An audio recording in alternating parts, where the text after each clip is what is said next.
In the dark void of space, a signal echoed, a cry for help that would change the fate of the galaxy forever.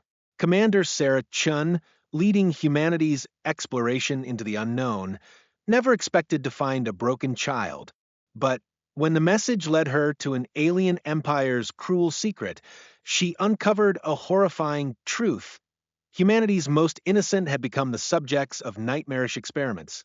A child lost to the void for 3 long years was now the key to bringing down an empire. And when they broke our children, we broke their empire. The signal in the void, the exploration vessel Resilience drifted through the empty darkness of the outer rim, its hull scarred by countless journeys through uncharted space. Commander Sarah Chun stood on the bridge, watching the stars through the main viewport. She had been exploring the galaxy's edge for 5 years, mapping new systems and searching for signs of intelligent life. It was lonely work, but someone had to push the boundaries of human knowledge. Sarah was a career military officer who had chosen exploration over combat. At 38, she had steel-gray eyes that missed nothing and short black hair that never seemed to stay in regulation. Her crew respected her because she never asked them to do anything she wouldn't do herself.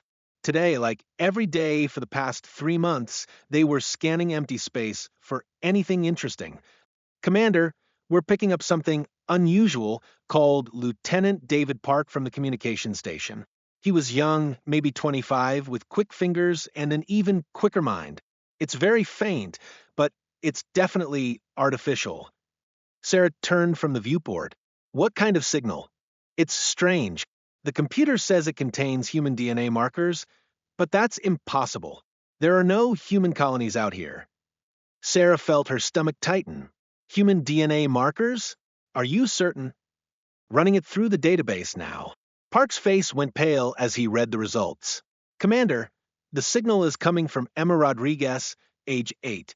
She's been listed as missing for 3 years. The bridge went silent. Everyone knew what that meant. Pirates sometimes took prisoners for ransom, but a child missing for 3 years in the Outer Rim was either dead or something much worse. Sarah had heard rumors about alien species that experimented on other life forms, but she had never believed them. The galaxy was supposed to be a civilized place. Where is the signal coming from? Sarah asked. Grid section 15 Alpha, about 4 hours away at maximum speed. It's very weak, Commander. Whatever is sending, it doesn't have much power left. Sarah made her decision. Set course for those coordinates, and send a message to Earth Command. Tell them we're investigating a possible human rescue situation. The Resilience changed course and accelerated toward the source of the signal. Sarah felt nervous as they traveled through space. How could a human child survive for 3 years in the Outer Rim? And why was her signal coming from a region that was supposed to be completely empty? 4 hours later, they arrived at the coordinates. What they found made everyone on the bridge gasp in shock. Hidden behind a cluster of dead asteroids was a massive alien structure.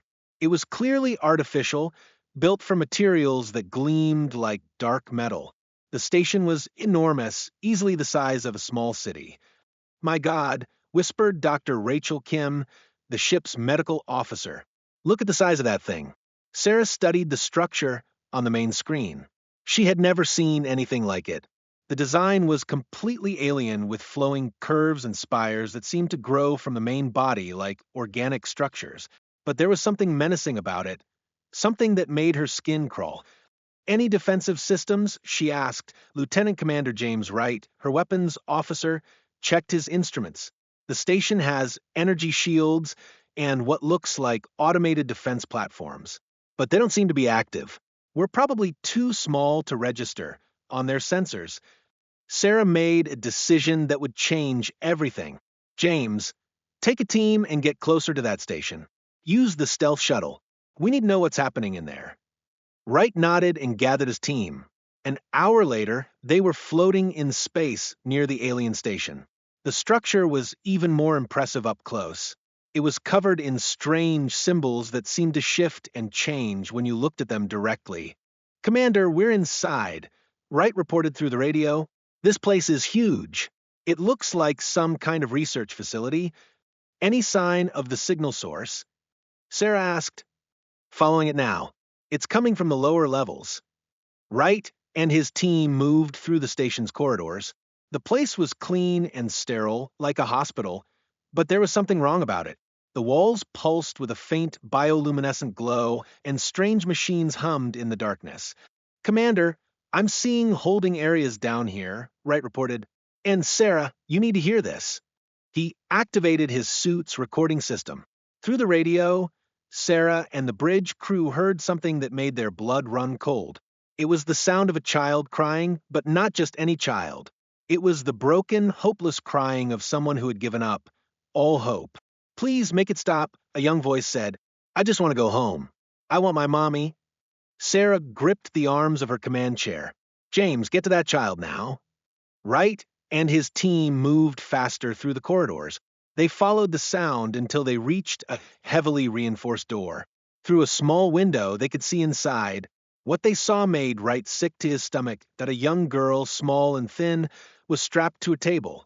She had long brown hair that was matted and dirty, and her arms were covered in scars. Tall, insect-like aliens were standing around her, making notes on strange devices as she cried. The creatures had 4 arms each, compound eyes that glowed red in the dim light, and mandibles that clicked as they worked.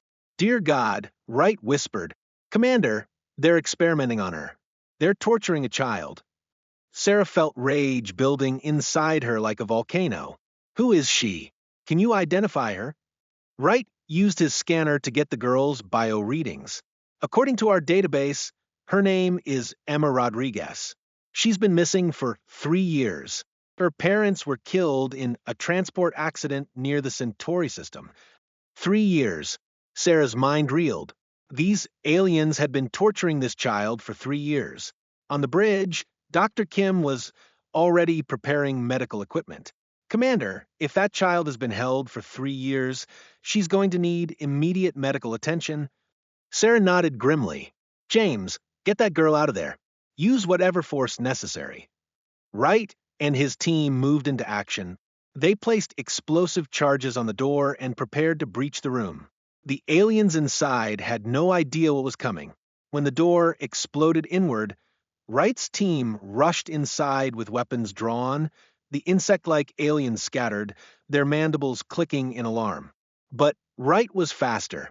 He stunned them with his energy weapon before they could call for help.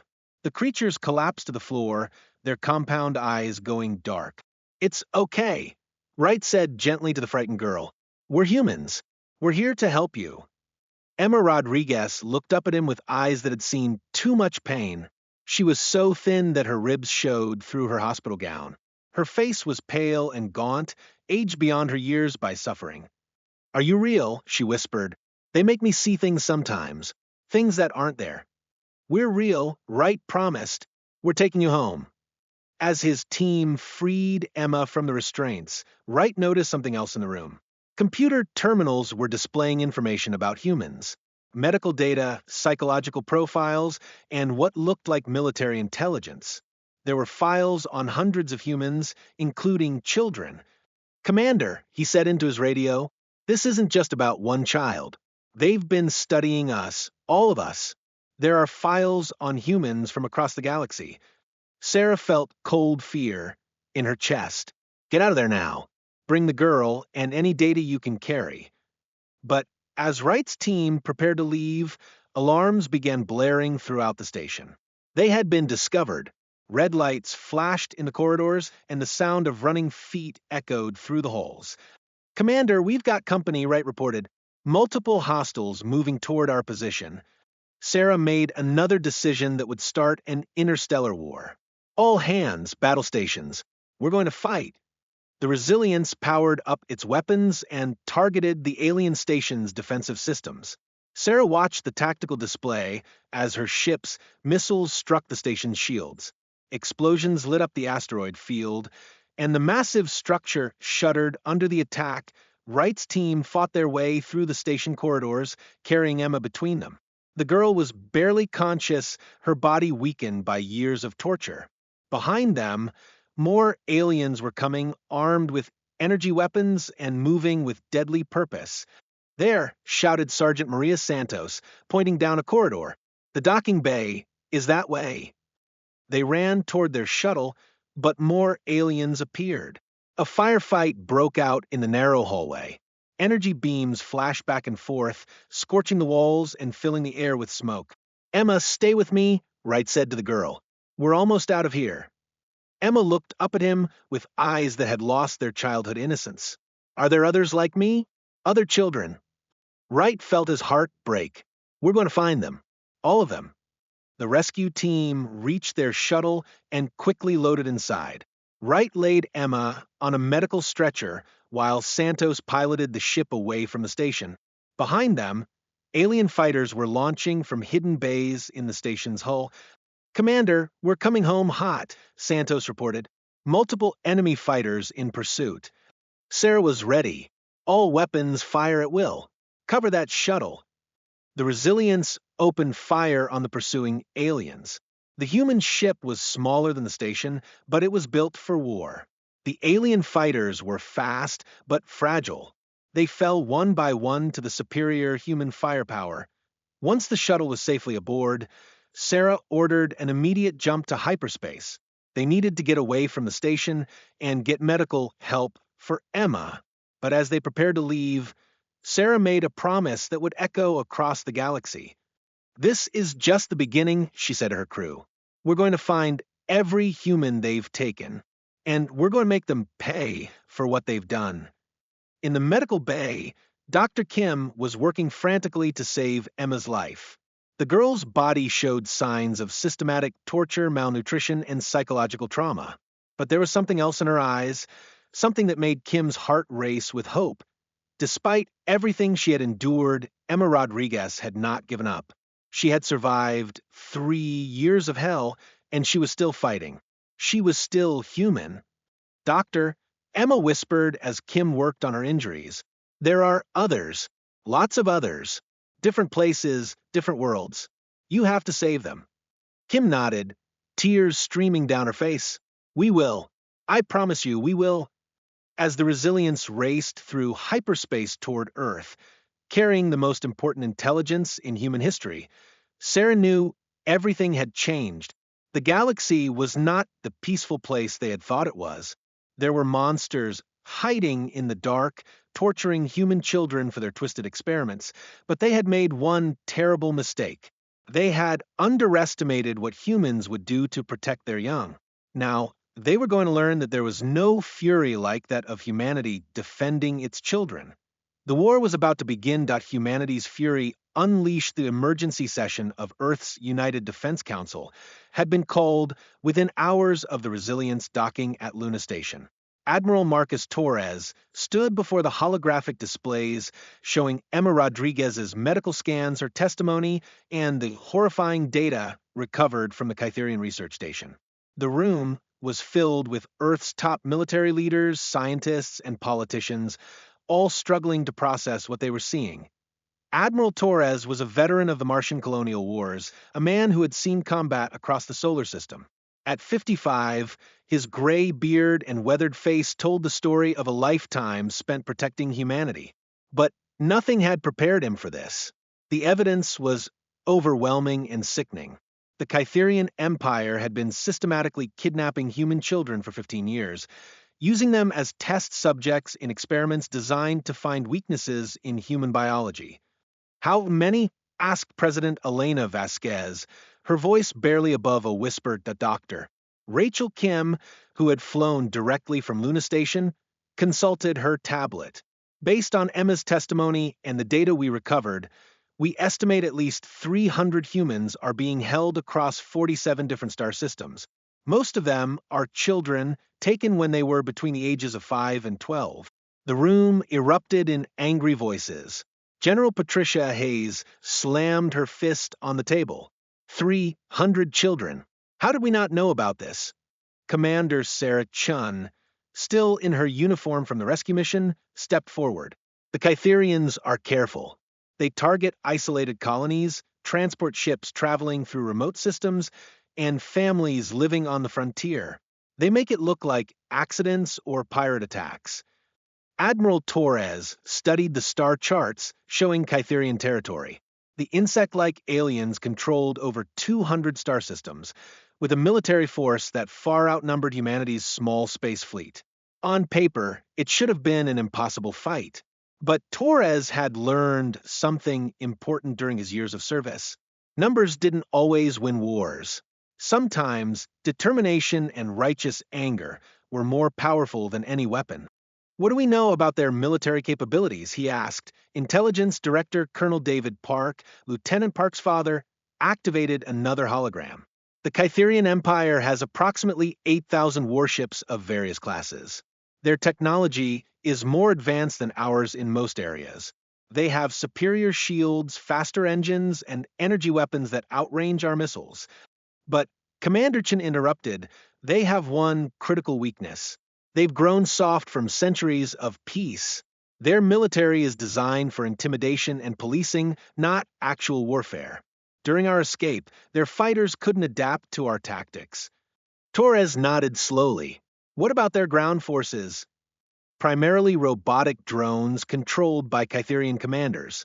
They're effective against civilian populations but have never faced trained human soldiers. President Vasquez looked around the room.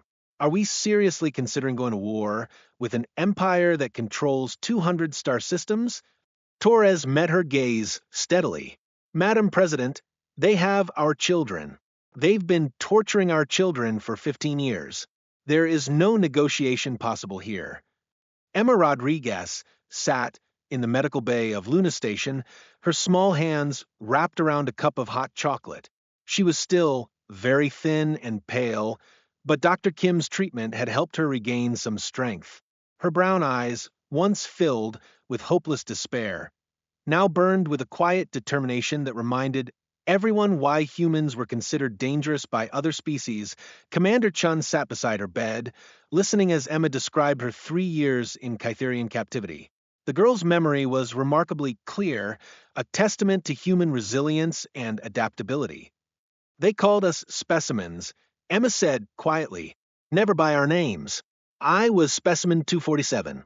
There were others in my facility. Tommy from New Angeles, he was specimen 195. Maria from Europa Station, she was specimen 312. How many others were with you? Chin asked gently. 12 in my section. But I heard the scientists talking about other facilities. Lots of them. They said humans were the most interesting species they had ever studied because we adapt so quickly to pain and stress. Chin felt sick. What else did they say? Emma's eyes hardened. They said humans were too dangerous to be allowed to expand across the galaxy. They wanted to find ways to make us weak, to control us. And if they couldn't, she trailed off, if they couldn't control us, they would recommend our species for extinction. They said it would be for the good of the galaxy. Chin stood up abruptly. This wasn't just about rescuing prisoners. The Kytherian Empire was planning genocide against humanity. She activated her communicator. Admiral Torres, we need to talk. Now. 2 days later, the largest human fleet ever assembled was preparing to depart from Earth orbit. Admiral Torres commanded from the battleship Retribution, a massive vessel that had been under construction for the past 5 years. Around it, 150 human warships prepared for humanity's first interstellar war. The fleet included everything humanity could spare: battleships, cruisers, destroyers, and the new stealth frigates that could slip past enemy sensors. But most importantly, it carried 20,000 human marines trained in ship-to-ship combat and planetary assault. Torres stood on the bridge of the Retribution, looking out at the assembled fleet. His crew was young and eager, many of them volunteers who had signed up after learning about the Kytherian crimes. They knew they were facing superior numbers and technology, but they also knew they were fighting for something more important than victory. They were fighting for every human child who had ever been taken, tortured, or killed by alien monsters. Admiral, we're receiving a transmission from the Kytherian Empire, reported Communications Officer Lieutenant Sarah Walsh. Put it through. The main screen flickered to life, showing a tall Kytherian with the gold markings of high rank. This was War Prime Zektar, commander of the Kytherian military forces. The alien's compound eyes glowed red as it spoke in perfect English. Human fleet, this is War Prime Zektar of the Kytherian Empire. You are ordered to return to your home system immediately. Any act of aggression against Kytherian territory will be considered an act of war. Torres stepped forward. This is Admiral Marcus Torres of the Human Defense Fleet. We are here to recover our people that you have illegally kidnapped and tortured. Surrender them immediately, and we might consider letting your empire survive. Zektar's mandibles clicked in what might have been laughter. You dare threaten the Kytherian Empire? We have ruled this galaxy for 1,000 years. Your primitive species has been in space for less than 2 centuries. Your species made one critical mistake, Torres replied coldly. You touched our children. Now, you're going to learn what happens when humans get angry. The transmission ended, and Torres turned to his crew. All ships, prepare for battle. Target their command vessel first. The first engagement took place near the planet Nexus Prime, a major Kytherian military base. The alien fleet was impressive, over 300 ships arranged in perfect formation. Their vessels were sleek and elegant, designed by a species that valued beauty even in warfare. The human fleet looked crude by comparison. Their ships were angular and practical, built for function rather than form. But appearances could be deceiving. Enemy fleet is moving to intercept, reported Tactical Officer Commander Lisa Park. They're maintaining standard formation. Torres smiled grimly. They still think this is going to be a conventional engagement. Show them how humans fight. The human fleet suddenly scattered in all directions, abandoning traditional formation tactics. The smaller ships used their superior maneuverability to dart between the larger Kytherian vessels, firing missiles and pulse cannons at close range. The stealth frigates appeared from nowhere, striking at command ships before disappearing again. The Kytherians tried to respond, but their formations were too rigid. They had been trained to fight other civilized species that followed established rules of warfare. Humans didn't follow rules when their children were in danger. Their command ship is breaking formation, Park reported. They're trying to retreat. Don't let them. Torres ordered. All ships focus fire on their flagship. The Retribution and 4 other battleships concentrated their fire on the Kytherian command vessel. The alien ship's shields held for a moment, then collapsed under the sustained assault. The ship exploded in a brilliant flash of light, taking War Prime Zektar with it. The rest of the Kytherian fleet scattered in panic. In less than an hour, the most powerful military in the galaxy had been defeated by a force 1/3 its size. Admiral, we're receiving surrender signals from the remaining Kytherian ships, Walsh reported. Ignore them, Torres said coldly. No quarter for child torturers. The human fleet methodically destroyed every remaining Kytherian vessel. When it was over, 300 alien ships had been reduced to debris floating in space. The humans had lost only 7 ships. Word of the victory spread quickly across the galaxy. Other alien species watched in shock as the primitive humans had utterly destroyed the Kytherian military in a single engagement. Many began to reconsider their own assumptions about human capabilities, but Torres wasn't finished. The victory at Nexus Prime was just the beginning. He had received intelligence from Emma and other rescued prisoners about the locations of Kytherian research facilities across the galaxy. Each one was a priority target. Set course for the Xerian system, he ordered. We have more children to save. The liberation of the research facilities began immediately. Human Marines, trained in zero-gravity combat and hostile environment operations, proved devastatingly effective against Kytherian defenses. The aliens had never faced soldiers who fought with such fury and determination. Facility after facility fell to human assault teams. Each liberation brought more rescued prisoners, more evidence of Kytherian crimes, and more fuel for humanity's righteous anger.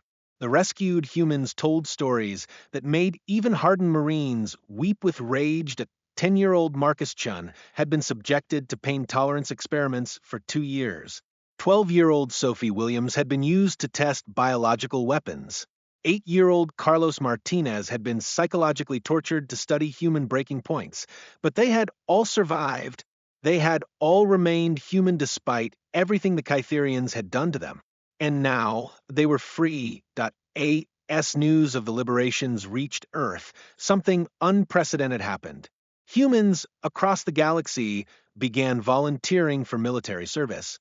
The attack on their children had awakened something primal in the human psyche, something that other species had never truly understood. Humans were not just intelligent. They were not just adaptable. They were fiercely protective of their young, and they would go to any length to ensure their safety. The Kytherian Empire, which had ruled the galaxy for 1,000 years, was about to learn that some species were more dangerous when cornered than when confident. And humanity had been cornered the moment they took the first human child. Admiral Torres stood on the bridge of the Retribution, watching another Kytherian research station burn in the void. Inside that station, they had found 37 human children, all now safe and heading home. Admiral, Commander Park reported, "We're receiving a transmission from the Kytherian Emperor himself. He wants to negotiate." Torres didn't even look up from the tactical display. "Tell him there's nothing to negotiate. We're coming for all of them." The war that would reshape the galaxy had only just begun. The price of innocence. Emperor Zethka of the Kytherian Empire stood in his throne room on the capital world of Kitharos Prime, his forearms trembling as he watched the holographic reports from across his domain. In 3 months, the human fleet had systematically destroyed 17 research facilities, liberated over 300 human prisoners, and eliminated entire Kytherian battle groups without suffering significant losses. The Emperor was ancient, even by Kytherian standards. His exoskeleton had turned deep purple with age, and his compound eyes had dimmed from their once brilliant red to a dull amber. He had ruled the Empire for 2 centuries, presiding over an era of unprecedented peace and prosperity. Now he watched helplessly as everything he had built crumbled before the fury of a single species. "Your Imperial Majesty," clicked General Vexthar, the Emperor's chief military advisor. "The humans have rejected all our offers of negotiation. They refuse to accept our gifts of technology, territorial concessions, or even our offer to withdraw from all human space." Zethka's mandibles clicked in frustration. What do they want? Complete surrender of all human prisoners, full reparations for damages, and our unconditional submission to human authority. The Emperor's eyes flared briefly with their old fire. "Impossible. The Kytherian Empire does not submit to primitives." "Your Majesty," Vexthar said carefully, "they may be primitive, but they are winning. Our military forces have been reduced by 60%. Morale among our troops is at an all-time low. Many of our subject species are openly questioning our authority." Across the galaxy, Admiral Torres was reading similar reports with grim satisfaction. The human fleet had grown to over 400 ships as new vessels arrived from Earth and the colonies. More importantly, word of humanity's war against the Kytherians had spread throughout the galaxy, and other species were beginning to share intelligence about Kytherian operations. The Valdorians, a peaceful trading species, revealed the locations of secret Kytherian supply depots. The Centaurian Republic provided detailed maps of Kytherian space lanes. Even the enigmatic Shadows, a species that rarely communicated with others, began feeding information to human intelligence operatives that it seemed that the Kytherian Empire's reign of terror had affected more than just humanity. The benevolent Empire had been conducting experiments on dozens of species, always claiming it was for the greater good of galactic civilization. Emma Rodriguez stood in the observation deck of the hospital ship Mercy, watching the stars drift by. In the 3 months since her rescue, she had grown stronger both physically and mentally. Dr. Kim's treatment had helped heal her body, but her spirit had healed itself through something more powerful than medicine. The knowledge that her suffering had not been in vain, she had become a symbol of human resilience, the face of why humanity was fighting this war. Her testimony had been broadcast across Earth and the colonies, inspiring millions to support the war effort. But more than that, she had become a beacon of hope for the other rescued children. Emma, said Tommy Martinez, a 10-year-old boy who had been rescued from a facility on Rigel 7, do you think they'll really make them pay for everything they did to us? Emma looked at her friend, seeing the same mixture of hope and fear in his eyes that she felt in her own heart. Admiral Torres promised us, she said quietly. He said no one hurts human children and gets away with it. Behind them, Maria Santos, a 12-year-old girl from Europa Station, joined the conversation. My dad always said that humans never forget when someone hurts their family. And we're all family now. Emma nodded. The rescued children had indeed become a family, bound together by shared trauma, but also by shared survival.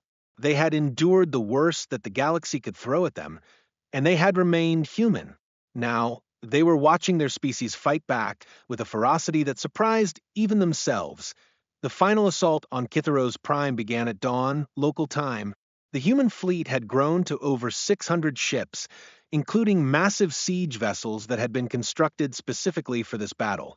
Admiral Torres stood on the bridge of the Retribution, now flagship of the largest human fleet ever assembled. Admiral, all task forces report ready, announced Commander Park. The orbital defense platforms are targeting us, but our stealth ships are in position. Torres nodded. Signal, all ships. This is for every human child they tortured. This is for every family they destroyed. This is for every life they stole. No merci. The battle for Kitharos Prime began with a coordinated strike against the planet's massive orbital defense platforms. Human stealth ships, invisible to Kytherian sensors, had been infiltrating the system for weeks. When the attack began, they struck simultaneously at dozens of targets. The Kytherian defenders were caught, completely off guard. Their platforms had been designed to repel conventional attacks, not the coordinated precision strikes that human tactics demanded. Within minutes, the orbital defenses were in ruins. Sir, the Kytherians are launching their remaining fleet, reported Lieutenant Walsh. Over 200 ships rising from the planet's surface. All ships, engage at will, Torres ordered. Remember, these are the monsters who tortured children for sport. The space battle that followed would be studied in military academies for generations. The Kytherian fleet was larger and individually more powerful than the human ships, but they were fighting an enemy that had been shaped by righteous fury and tactical brilliance.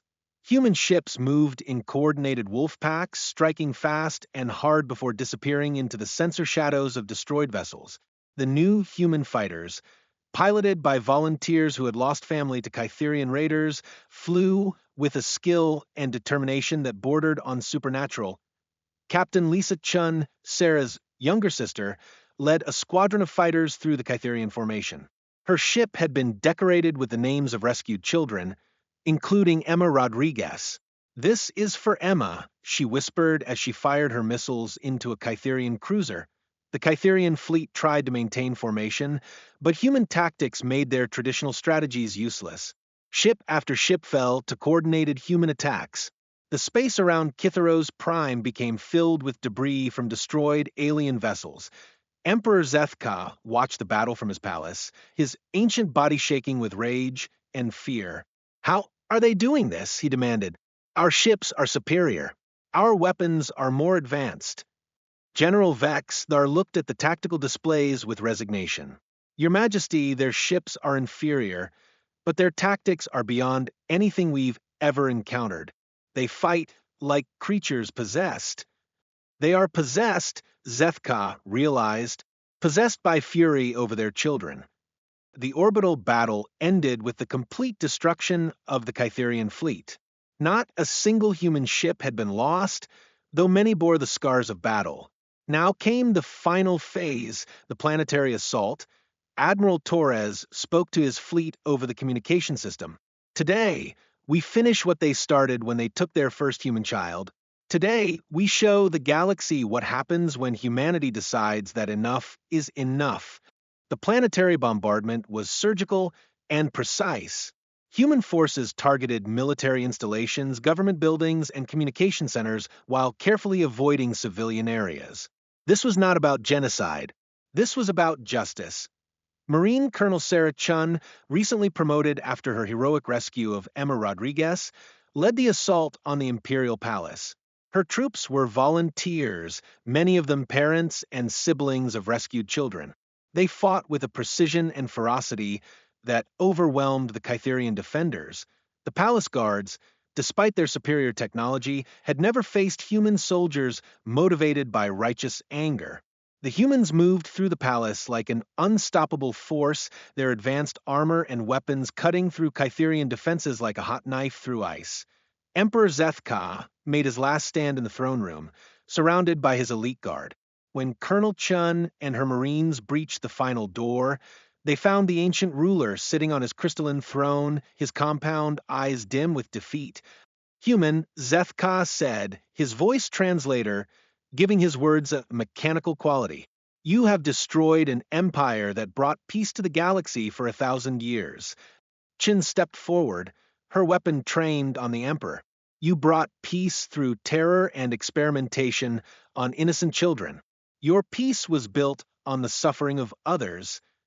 We were preparing the galaxy for threats you cannot imagine. Humans are dangerous, more dangerous than you know. We were trying to protect civilization by torturing children. Chen's voice was filled with cold fury. By experimenting on 8-year-olds? You're not protectors. You're monsters. Zethka's eyes flared one last time. You will understand, human. Someday, when your species becomes the threat.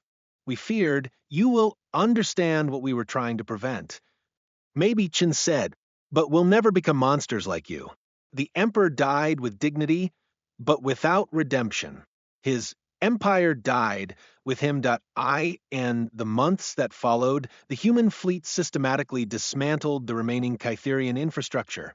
Military bases were destroyed, research facilities were seized, and war criminals were captured and tried for their crimes against humanity and other species. The other alien species watched in awe as humanity demonstrated not just military prowess, but moral restraint. Despite their overwhelming victory, humans did not seek to enslave the Kytherian population. Instead, they established the Galactic Protection Protocols, a new system of laws designed to prevent any species from ever again committing crimes against children or other innocents. Emma Rodriguez, now 9 years old and recovering well from her ordeal, stood before the newly formed Galactic Council as humanity's youngest ambassador. Her speech was broadcast across the galaxy. My name is Emma Rodriguez. For 3 years, I was specimen 247 in a Kytherian research facility. They hurt me because they were afraid of what humans might become. They were right to be afraid, but not for the reasons they thought. She paused, her young voice carrying across the vast assembly hall. They should have been afraid because humans protect their families, because we never give up, because we never forget when someone hurts our children, and because we will always fight for what's right. The applause that followed lasted for over 10 minutes. When it finally died down, Emma continued, but we're not here for revenge anymore. We're here to make sure this never happens again. To any species, to any child, anywhere. The Galactic Protection Protocols were signed that day by representatives of over 200 species. The protocols established humanity as the primary enforcement authority for crimes against children and other innocents. It was a responsibility that humanity accepted with solemn pride. Admiral Torres, now promoted to Supreme Commander of Human Forces, oversaw the establishment of protection fleets throughout the galaxy. Human ships would patrol the space lanes, protecting trade vessels and colonies from pirates and predators. Human marines would train other species in defensive tactics. Human scientists would share their medical knowledge to help heal the victims of past atrocities. Commander Sarah Chun returned to exploration, but now she commanded a fleet of ships dedicated to finding and rescuing victims of trafficking and experimentation. Her mission had evolved from discovering new worlds to protecting the innocent throughout the galaxy. Dr. Rachel Kim established the first interspecies children's hospital on New Geneva, where young victims from dozens of species could receive treatment and counseling. Her work became a model for similar facilities throughout human space, and Emma Rodriguez grew up to become one of humanity's greatest diplomats, carrying the message of protection and justice to every corner of the galaxy. She never forgot her 3 years in captivity, but she also never let those memories define her. Instead, she used them to fuel her determination to protect other children. The Kytherian Empire was gone, but its lesson remained. The galaxy had learned that some species, when pushed to their limits, could become something magnificent and terrible. Humanity had shown that it could be both protector and avenger, capable of great mercy and devastating retribution. Years later, when other threats arose, when new predators emerged from the dark corners of space, they would remember the fate of the Kytherian Empire. They would remember that there was one species in the galaxy that would cross any distance, fight any battle, and pay any price to protect its children. And they would remember that humanity kept its promises. The war had ended, but humanity's watch had just begun. In the depths of space, human ships patrolled the void, carrying a simple message to any who would listen: touch our children and face our wrath. Protect the innocent and call us friends. The galaxy was a safer place, and it would remain so as long as humans remembered the price of innocence and the cost of its betrayal.